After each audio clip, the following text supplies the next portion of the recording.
Hey guys, so another question we get all the time is about the visa process and the price, and also like what are we going to do for work. So I'm going to try to put this all together. There's basically three major visas that foreigners apply for. That's the pensionado, the one for digital nomads, I'm not sure what that's called, and the friendly nations visa.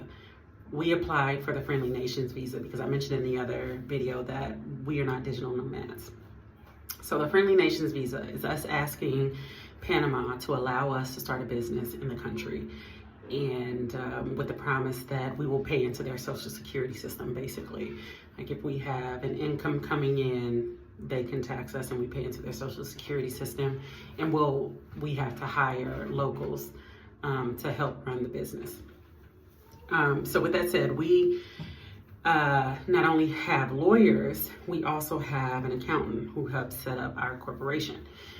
So for us, the fees are a little bit more than they would be for people who could work in any country, or if you're retired. The retired one is the one I think is the cheapest, and if you can work in any country, that would be like the second cheapest. I think those are like maybe just $2,000 from what I remember. But for us, so remember, we have to pay our accountant and we have to pay our attorneys. We retained our attorney the week after we decided to go for $800. And I think that after that, we're not done. So I'm not going to be able to give you a total right now.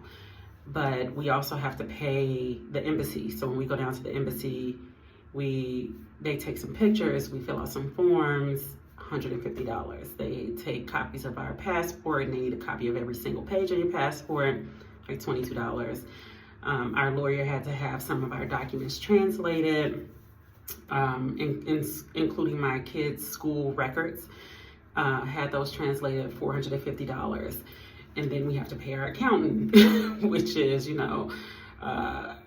$150 per person in our family, and I think that, like, me and my husband is $150 each, and the kids are like $75. So there's all these little fees that we are not done paying for.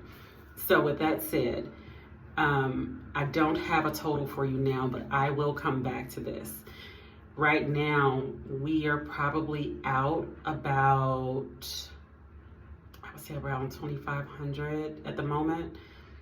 And as far as visas go and the visa process for this country, it is easy here.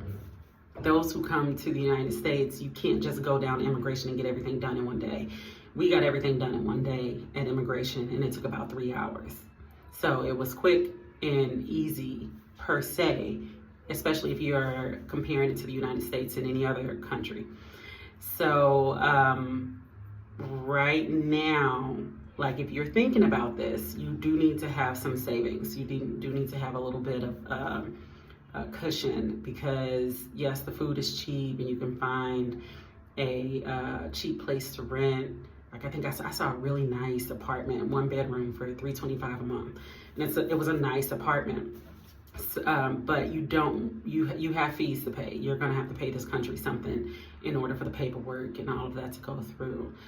And I recognize our position of privilege, because it wasn't that long ago I read an article that most Americans don't have $1,000 saved in case of emergency. So if you're thinking about doing this, save your money.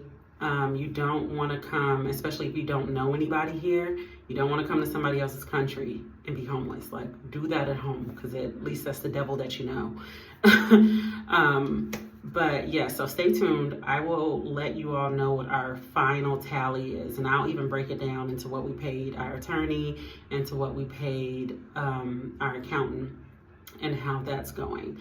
But yeah, it's a few $1,000s, and I have a family of 4. So the way it usually works is, for me and my husband, it's a little bit more expensive, and the kids a little bit less expensive, but still money nonetheless. Like, you're gonna have to have a little bit of change.